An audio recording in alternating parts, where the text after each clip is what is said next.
ഇന്നലെ ചേച്ചിയുടെ പിറന്നാളായിരുന്നു കേട്ടോ. അപ്പോൾ ബർത്ത് ഡേറ്റ് കഴിഞ്ഞു. അപ്പോൾ അന്നേരം കുറച്ച് ഹോസ്പിറ്റൽ കേസൊക്കെ ആയിട്ട് ഞങ്ങൾക്കത് ആഘോഷിക്കാൻ പറ്റിയില്ലായിരുന്നു കേട്ടോ.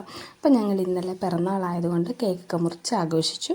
എന്നിട്ട് പിന്നെ അടുത്ത ഇതെന്ന് പറയുന്നത് പുറത്ത് പോയി ഫുഡ് കഴിക്കലാണല്ലോ.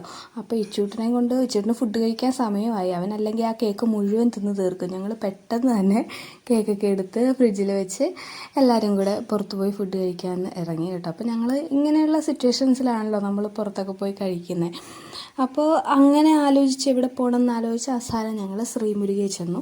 ശ്രീമുരുക അറിയാമല്ലോ, നമുക്ക് പഴംപൊരിയും ബീഫിനും ഫേമസ് ആണ്. പക്ഷെ ഞങ്ങൾ പഴംപൊരിയും ബീഫും മേടിച്ചില്ല, അതെപ്പോഴും കഴിക്കുന്നതല്ല. അവിടെ വേറെ കുറേ ഐറ്റംസൊക്കെ ഉണ്ട്. അപ്പോൾ ഞങ്ങൾ അതൊക്കെ ട്രൈ ചെയ്തു കേട്ടോ.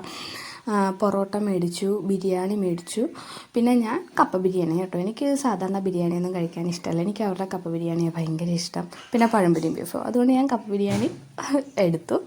പിന്നെ ചേച്ചി ഇടിയപ്പവും പിന്നെ പെപ്പർ ചിക്കൻ അതൊക്കെ കേട്ടോ മേടിച്ചത്. പെപ്പർ ചിക്കനൊക്കെ നന്നായിരുന്നു, കപ്പ ബിരിയാണി നല്ലായിരുന്നു. ബിരിയാണി അത്ര ഇഷ്ടപ്പെട്ടില്ല, പൊറോട്ട ഇഷ്ടപ്പെട്ടില്ല. അപ്പോൾ ഞങ്ങൾ ഫുഡൊക്കെ കഴിച്ച് ഇച്ചൂട്ടിനായിട്ട്